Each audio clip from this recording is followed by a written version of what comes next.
Živijo, upam, da ste v redu. Dobrodošli v novi epizodi Hervisovih angleških nogometnih poročil. Londonski Chelsea je po dveh zaporednih hudih porazih zdaj v mini krizi.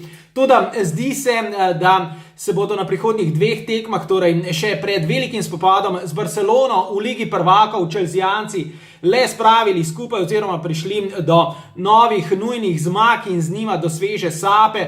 Radodarni trener Antonio Conte je svoji ekipi namenil torej nezaslužen 3-dnevni dopust. Zato pa se še kako na široko smeji vsem v taborih drugih dveh londonskih velikih. Arsenal je v soboto zelo uspešno vstopil v svoje novo obdobje.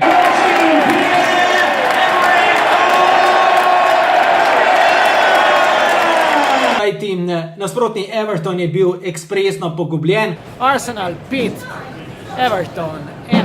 Vzdušje na Emiratih je bilo sijajno, vseeno pa se je čutilo, da navijači topničarjev sploh niso navajeni nenadnih sprememb, kar prihoda Pierre-Emericka Aubameyanga in Henrika Mkhitarjana v klub v resnici sta. Toda to soboto bo na preizkušnji predvsem Arsenalova obramba, ki je Everton pred dnevi sploh ni uspel pošteno izvati, namreč smo pred vedno sočnim severno-londonskim derbijem, ki se tokrat sploh ne bo odigral na severnem, pač pa na severozahodnem koncu prestolnice, torej na Wembleyju. Tottenham je po spektakularno osvojeni točki med vikendom v Liverpoolu naelektren kot že dolgo ne. Spopad z Arsenalom bi moral biti, tako kot so bili vsi medsebojni obračuni šesterice najboljših v Premier Ligi v tej sezoni, preprosto fantastičen. Nenazadnje se pričakuje, da ga bo s tribun spremljalo vsaj za angleško prvenstveno tekmo rekordno število gledalcev, torej utrinke z novega severno-londonskega derbija